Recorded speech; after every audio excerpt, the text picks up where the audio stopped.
I think it taught me a lot, like when you have different cultures in the family, you learn something so different about each of them. And my mom is like super warm, and she comes from from Suriname. So in Suriname, the people there they have a very like religious and very warm culture. And my dad is from Brazil, and in Brazil they're very like outgoing, very dynamic. So I had like those different roots within me, and I think growing up it teaches you to be open-minded and to connect with more people from all cultures and all walks of life.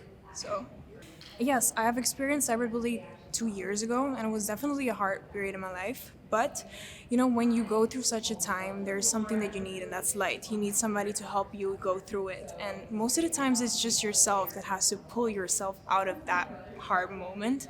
And I felt like, I found resiliency within myself, and I always stayed positive. I had a positive mindset. Even now, I tested positive for COVID coming here on the first day I arrived. So then, when you have these adversities or obstacles presenting in your way, you always need to find the light and see what that opportunity or that thing can teach you so that you can overcome it and not use it as something that's going to hold you back, but use it as an arsenal of strength. And that's exactly what I did, and that's what I want to teach everybody that's going through something in their life. There's so much. I think I'm still young, and there's so much more to discover still, like you're never going to stop discovering yourself because you keep changing over time.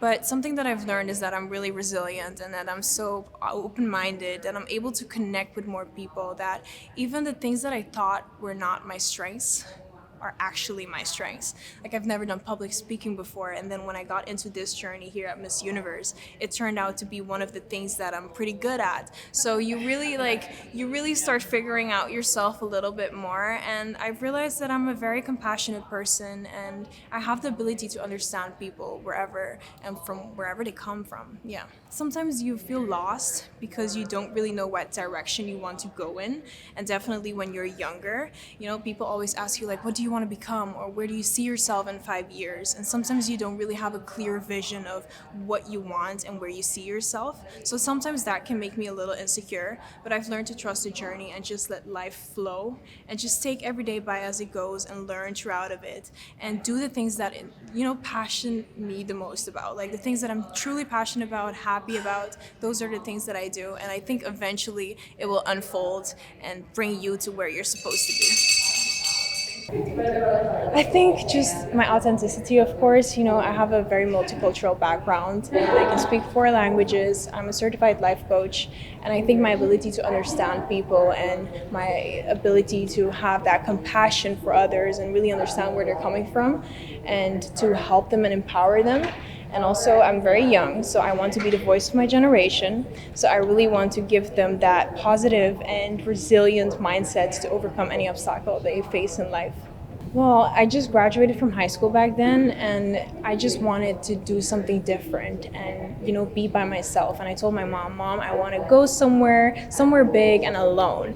And my mom said, yeah, but where do you want to go? I said, you know what, I have this dream and I want to become something in the world. And there's this city that is the city of dreams and where everything is possible. And it was New York. And I was like, what better place than New York? So then I went to New York.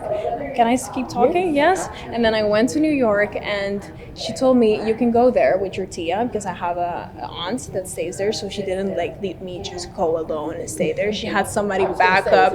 Yeah, no, she had somebody back up for in case something goes wrong, there's somebody there with me. But it was just me traveling all by myself, and I'm from a very small island, and the people there, we have a closer mindset than when you're from a bigger country. So I didn't have that, let's say, that you can carry yourself or do all the things by yourself. You need to be somebody that is responsible, and and when you have to get a flight by yourself, you need to be responsible. Normally your mom will arrange everything for you, she will get the tickets, but I wanted to do that by myself because I wanted to be a woman that's self-sustainable and that knows how to do her own stuff. So then I said to my mom, let's go to New York and then we'll do that. And I went by myself, and it was a journey that honestly has been truly life-changing. It was emotional when I got there. I saw all the lights shining, and then I just started crying because it was something that it felt unreal. Really. And it felt unreal.